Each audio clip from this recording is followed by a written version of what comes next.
January 25th, 1925, 3:17 a.m., Mercy Hospital, South Side, Chicago. Less than 12 hours since the shooting. Al Capone's hand wouldn't stop shaking, not from fear, from rage. He sat beside a hospital bed where his mentor, Johnny Torrio, lay dying. 5 bullet holes, chest, abdomen, arm, jaw. The injuries were catastrophic, leaving Torrio's mouth wired shut and fighting for his life. Capone was 26 years old. He'd killed men. He'd built an empire of speakeasies and breweries that pulled in tens of millions a year.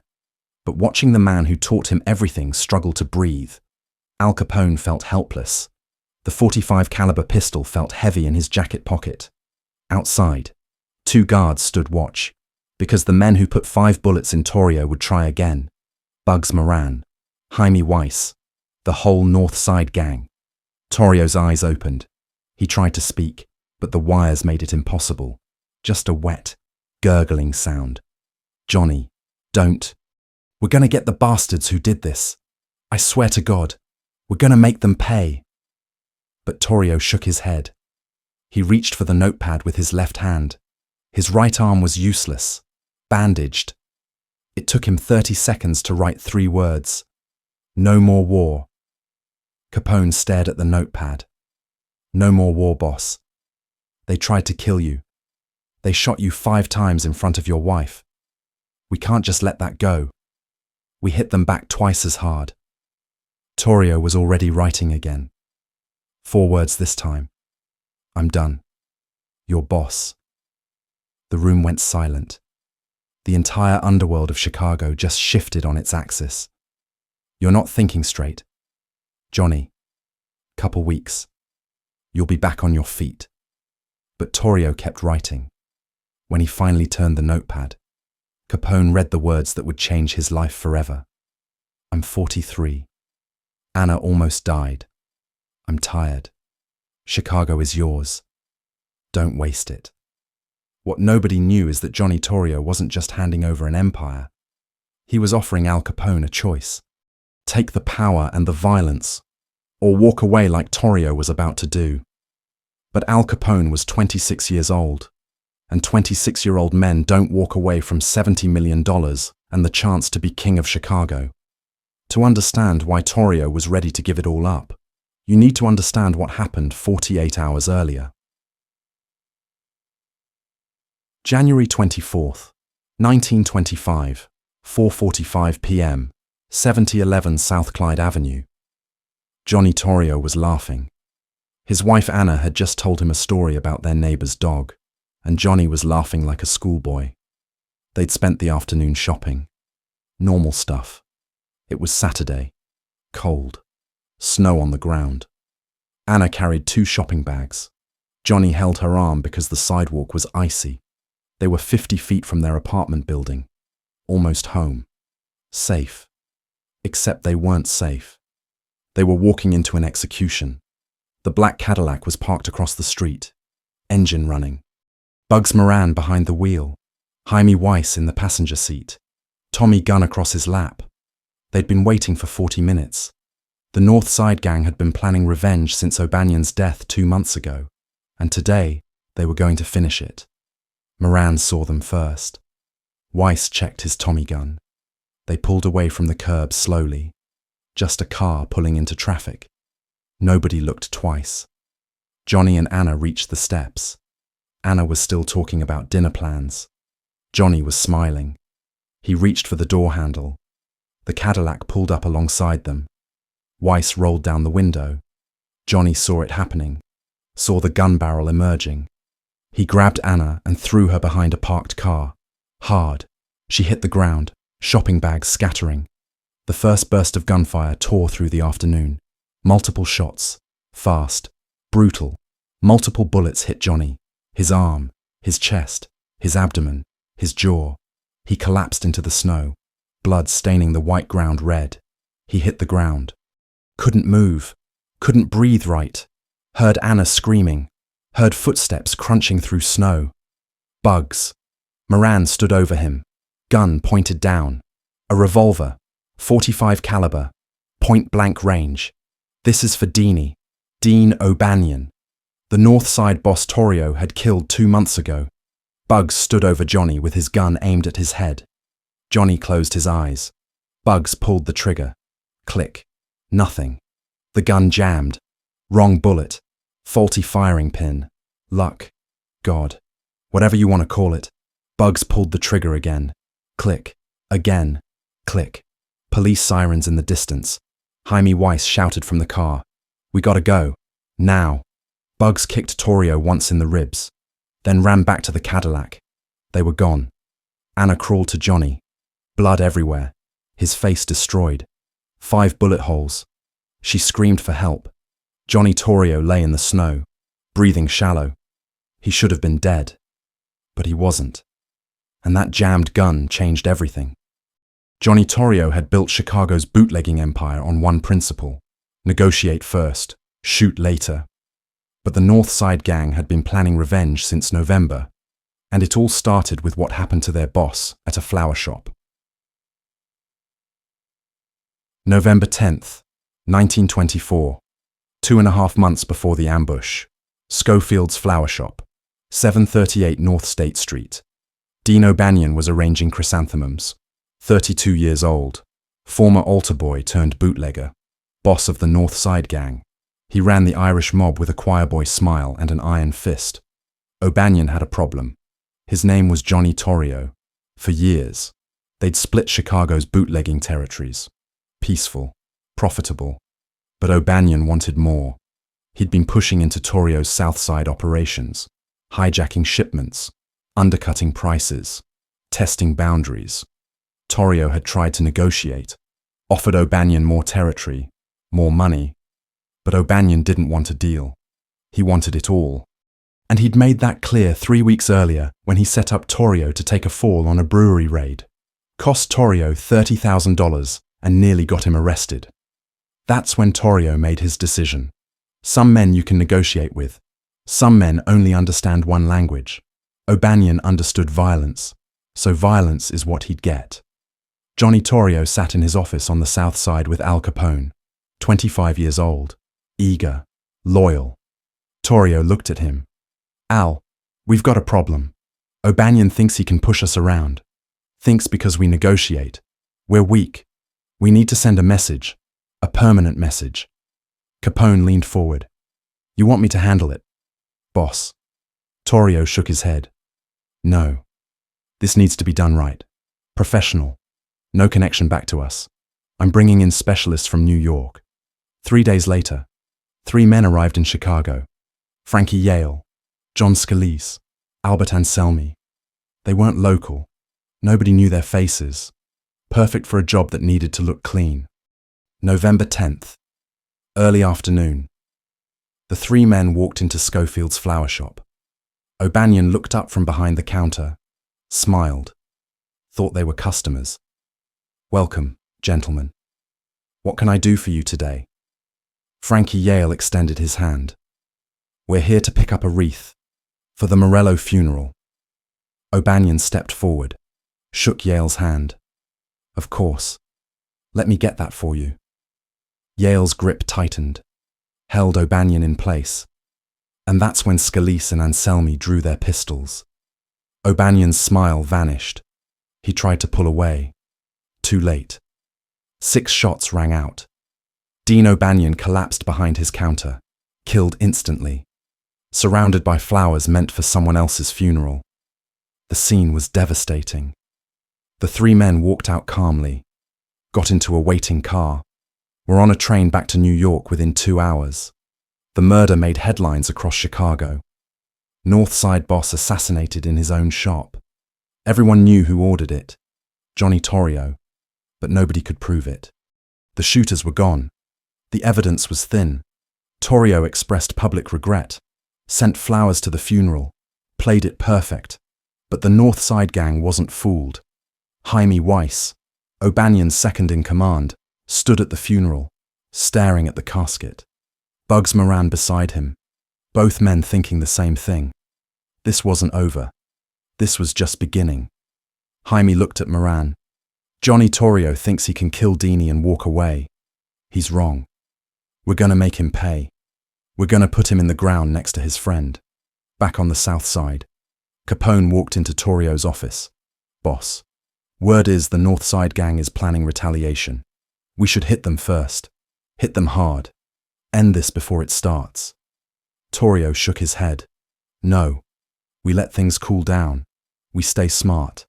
We don't give them an excuse to escalate. Capone didn't argue, but he had a bad feeling.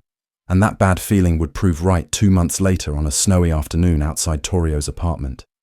The rules had changed.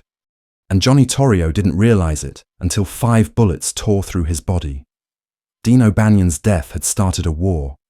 And wars don't end with negotiations. They end with blood. January 25th, 1925, 3:17 a.m. About 11 hours after the shooting. The hospital room smelled like disinfectant and blood. Outside the door, Frank Nitti and Jake Guzik waited. Violence and money. The 2 pillars of organized crime. Inside, Capone was talking. Fast. Angry. Boss. I got 20 men ready to go. We hit every North Side operation tonight. We burn their breweries. We put bullets in Moran, Weiss, Drucci. By sunrise, the North Side gang doesn't exist. Torrio's hand moved, reached for the notepad, started writing. It took him a full minute. No war. Not worth it. Capone stared at the words. Not worth it, boss. They tried to kill you. Every crew in Chicago is watching. If we don't hit back, we look weak. Torrio kept writing. When he finished, he pushed the notepad across. I'm done. Al, Chicago is yours. History was turning. You're not thinking straight. You lost blood. Give it a week. We'll figure this out together like we always do. But Torrio shook his head. He reached for the notepad again, his hand shaking badly. I'm 43. Anna almost died. I'm tired. Capone leaned forward. Johnny, you built this empire from nothing. You can't just walk away. Torrio kept writing. When he finished, he turned the notepad.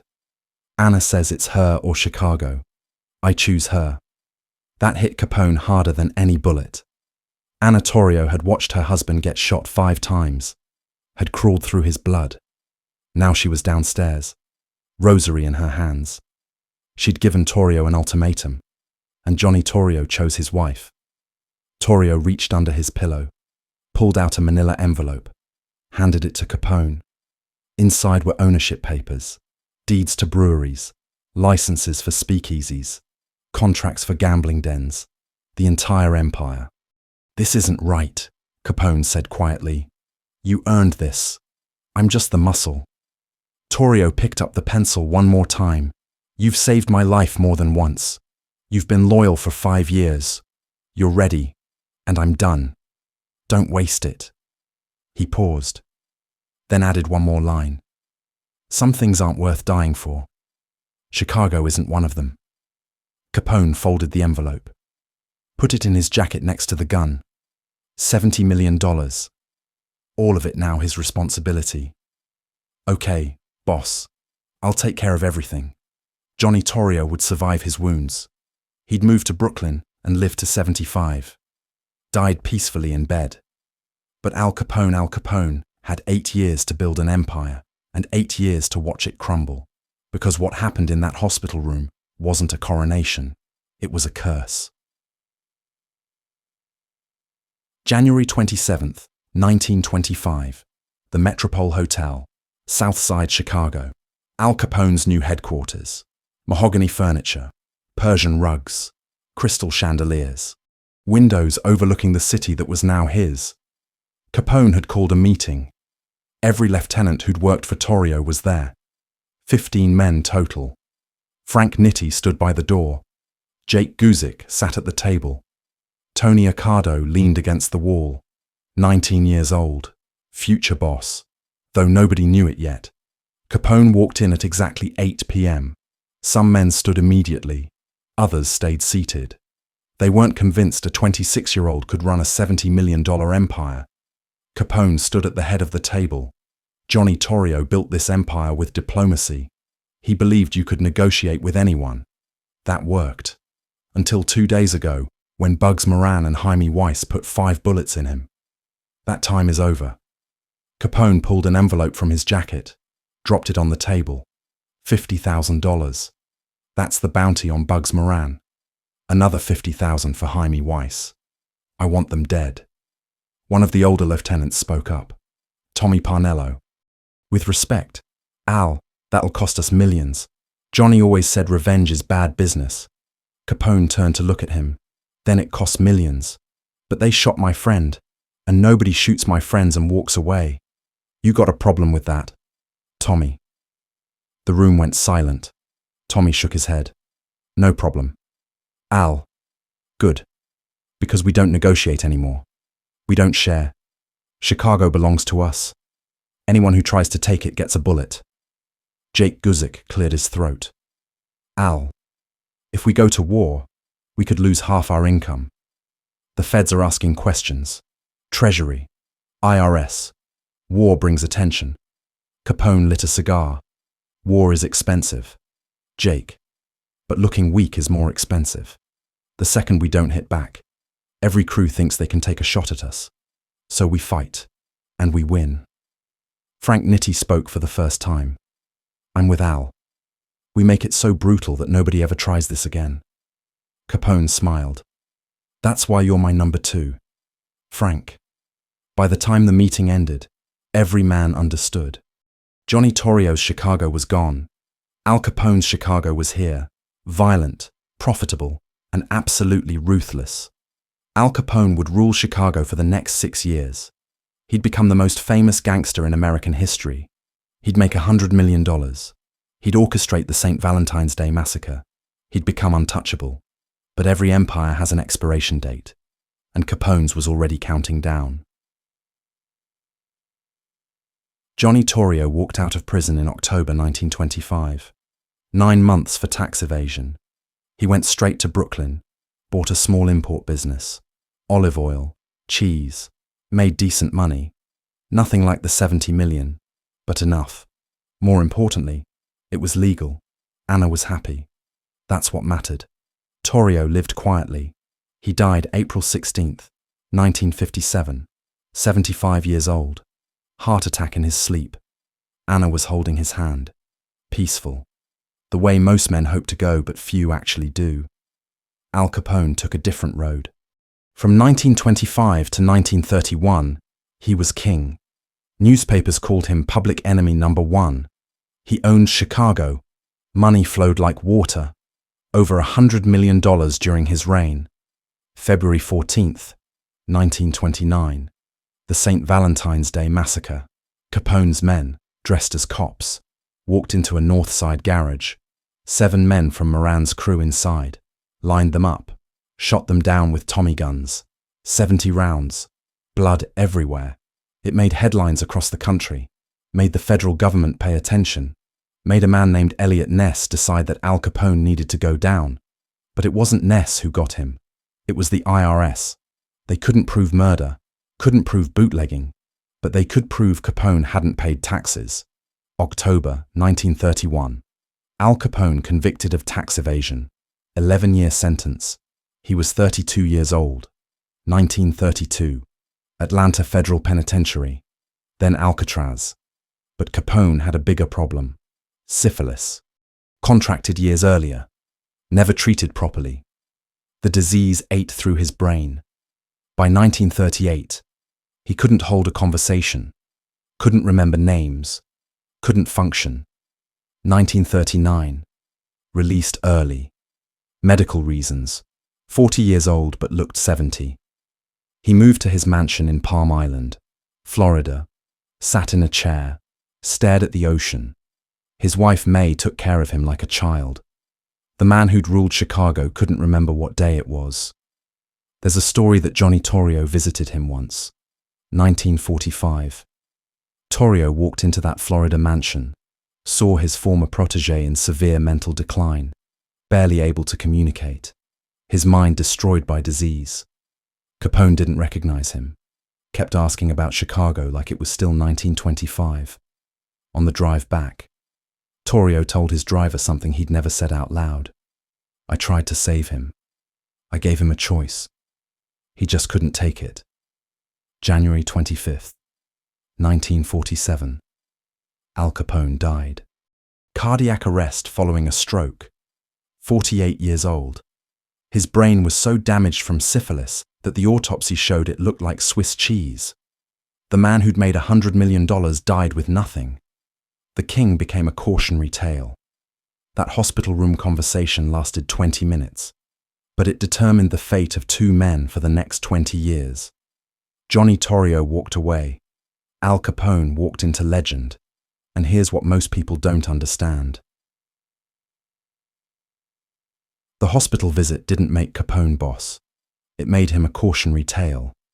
Because this isn't a story about ambition or power. It's a story about knowing when to fight and when to walk away. Go back to that hospital room. January 25th, 1925, 3:17 a.m. Johnny Torrio lying in bed. 5 bullet wounds. Jaw wired shut. Al Capone sitting beside him. .45 caliber pistol in his pocket. The notepad. The envelope. That moment is where two destinies split. What Torrio wrote was clear. Some things aren't worth dying for. Chicago isn't one of them. But what Capone read was different. Chicago is yours. Make me proud. Same words. Different meaning.